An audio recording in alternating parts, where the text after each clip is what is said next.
So most of us became acquainted with Maslow's hierarchy of needs in Psychology 101 in college. Right. What was it about that particular concept that attracted you, and what have you learned about it? Yeah, I was not a psychology major. Took one psychology class in college. Took a class in business school that actually talked about Maslow also. But I liked Maslow. I remembered when I came across his book when my company was in trouble.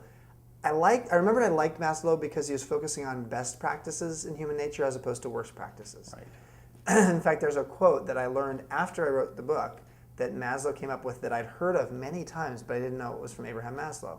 And that was, if the only tool you have is a hammer, everything starts to look like a nail. So think about that. If the only tool you have is a hammer, everything starts to look like a nail. In essence, what he was saying to the psychology community, but he could just as easily have been saying it to business people, is take off your blinders. We have a tendency in life to get very set in the way we think of things. And psychologists were set in the idea that their job is to fix people because humans are deficient and we're going to go out and fix you.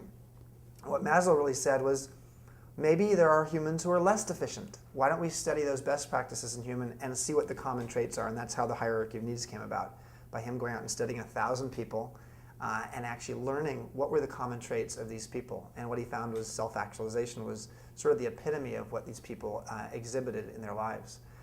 So for me, I started looking at that and saying, how can we apply this to the organization?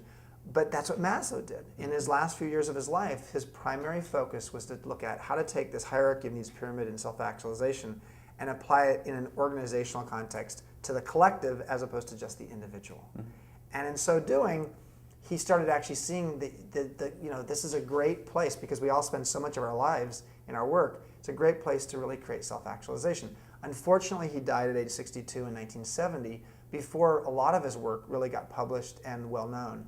So there are days when I sometimes feel like my role in life is to just channel Abe Maslow and focus on what he was focusing on in the latter part of his life, because no doubt most companies could use this stuff.